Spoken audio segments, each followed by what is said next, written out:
मोटी सी कमर वाली बहू। उनके दिन अभी भी नहीं फिरे। वो फिर एक बार अपनी कमर को लेकर चर्चा में है। कैसे? देखिए। क्या करूं, मेरी मोटी कमर का सब मजाक उड़ाते हैं। माँ जी तो ऐसे करती है जैसे मैं कोई डायन हूँ। ना कहीं साथ ले जाती है, ना ही किसी से मुझे मिलवाती है। अरे मीना, तो कोशिश क्यों नहीं करती कि तेरी कमर थोड़ी पतली हो जाए? अब देख ना, मेरे ऑफिस में भी उस दिन तेरा कितना मजाक बना था, याद है ना? मीना को पति से ये उम्मीद तो बिल्कुल नहीं थी। वो सोच में पड़ जाती है कि आखिर क्या लुक से मायने रखते हैं? रिश्ते नाम की कोई चीज होती है क्या? पापा पापा, मेरे स्कूल में फंक्शन है, सबके मम्मी पापा आएंगे, आप भी आना कल। अरे नहीं बेटा, कल तो मेरी जरूरी मीटिंग है, कल नहीं हो पाएगा बेटा। अरे मैं हूँ ना, मैं आ जाऊंगी। क्यों? नहीं नहीं माँ, तुम रहने दो, तुम्हारे लिए तो 2-2 चेयर लगाने पड़ जाते हैं। और ऊपर से सब तुम्हारा मजाक बनाते हैं। ना बाबा ना, मेरे स्कूल में तो आना ही मत। मीना का दिल तो ये सोचकर और छोटा हो जाता है। वो किचन में जाती है और खाना बनाने लग जाती है। खाना बनाते बनाते उसे मुन्ने के जोर से रोने की आवाज आती है। क्या हो गया मेरे बेटे को? मेरा बच्चा गिर गया है। कितनी बार कहा है कि भागा दौड़ी ना किया कर। मीना जल्दी से बच्चे को उठाती है, उसे कमरे में ले जाती है और सुला देती है। माँ, कल मैं गिर गया था तो किसी ने मुझे नहीं उठाया, सब मुझे डांट रहे थे, लेकिन तुमने मुझे उठाकर यहाँ बेड पर लिटाया और रात भर तेरी कमर में मालिश भी करती रही।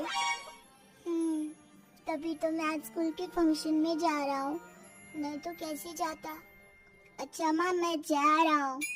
बेटा स्कूल चला जाता है। उधर सास, बहू वो क्या है ना, आज मैंने घर में कीर्तन रखा है। तेरी कमर के कारण मैंने सबको बोल दिया है कि तू मायके गई है। तू जानती है ना कैसे तेरा मजाक बनाते हैं सभी। बहू कुछ नहीं कहती। पर माँ जी, कीर्तन में बैठने का तो मेरा भी मन था। हाँ तो किसी और शहर चली जाना जहाँ तुझे कोई जानता ना हो, वहीं किसी मंदिर में बैठ कर ले लेना हरि का नाम। अच्छा जा, जल्दी से काम पर लग जा। मीना को सास की बात पर रोना आता है, लेकिन देखिए किया भी क्या जा सकता है। हमारे यहाँ तो ये रिवाज है ना, जिसका चेहरा अच्छा वो राजा, नहीं तो सब रंग। घर में औरतें आने लगती हैं, सब एक एक कर कीर्तन में बैठ जाती हैं। अरे मुन्ना जाता, किचन में मैंने प्रसाद बना कर रखा है, ले आ। अरे क्या क्या कर लेती हो बहन जी, एक तुम्हारी बहू है बस कमर का कमरा बनाए बैठी है। ये नहीं कि ससुराल में रहकर काम काज निपटाए, जब देखो तब मायके की हवा खाने पहुंची रहती है। तभी दूसरी कहती है, मैंने तो घर में मना कर दिया था कि कोई खाना नहीं खाना, बहन जी के घर कीर्तन है, मैं सबका खाना लेकर आऊंगी, लेकिन यहाँ तो लग रहा है कि प्रसाद के भी लाले पड़े हैं। अरे कर देना पागलों वाली बात, खाना भी बना कर रखा है मैंने। अरे कमला, जा जाकर कीर्तन के बाद जो मैंने खाना बनाया है ना, सबको लगा देना। अरे बहू से ज्यादा तो आपके साथ ये कमला ही रहती है। हाँ तो क्या आप नौकरानी से करवा दी थी बेटे की शादी। कमला किचन में जाती है, जहाँ बेचारी मीना पसीने से तर खाना पीना और किचन के काम में लगी होती है। कैसी हो भाभी, ऐसी सास के साथ कैसे गुजारा कर रही हो? पता है बाहर कह रही है कि सारा खाना और प्रसाद उन्होंने बनाया है। अरे कोई बात नहीं ना कमला, वो क्या है ना, मेरी कमर मोटी है, इसलिए वो मुझे किसी के सामने नहीं ले जा सकती हैं। अरे तो मैं कौन सी सुस्मिता सेन हूँ, लेकिन देखो मेरी सास मुझे कितने गर्व से मिलाती है सभी से। देखो मीना भाभी, आपको सबने ये बता रखा है कि आप अच्छी नहीं हो, सुंदर नहीं हो, लेकिन बात ये कि आपका चेहरा इतना प्यारा है कि क्या कहूँ। पता है भाभी, आपके चेहरे की नूर से तो सारा मोहल्ला रोशन है। मीना को बहुत दिनों के बाद किसी के प्यार के 2 बोल सुनने मिले थे। वो खुश हो जाती है और कमला से दिल से बात करने लगती है। पता है कमला, जब मैं कॉलेज में थी ना, तो एक बार मेरी तस्वीर अखबार में छपी थी। मैं फूलों की प्रदर्शनी देखने गई थी, तो वहाँ किसी ने फूल के साथ मेरी फोटो खींची थी और लिखा था फूल से भी सुंदर। लेकिन अभी भाभी आप ऐसी हो, फूल से भी सुंदर। अरे कमर मोटी है तो क्या हो गया, क्या सब में सारी खूबियाँ होती है? अपनी सास को ही देख लो, ऐसा लगता है जैसे चूल्हे में कोयला जल गया हो। भैया भी माना पतले हैं, लेकिन है तो माँ की तरह काले ही ना। वो तो भला हो भगवान का कि मुन्ना आप पर गया है, गोरा और सुंदर। मीना को कमला की बात समझ में आ रही थी। पहली बार किसी ने उससे अच्छे से बात की थी तो उसे रोना आ जाता है। भाभी एक काम करो ना, कुछ दिनों के लिए मायके होकर आओ। यहाँ तो ना भैया को आपकी कदर है ना ही सास को, और बेटा भी आपको इन लोगों के कहने पर दूर ही रखता है।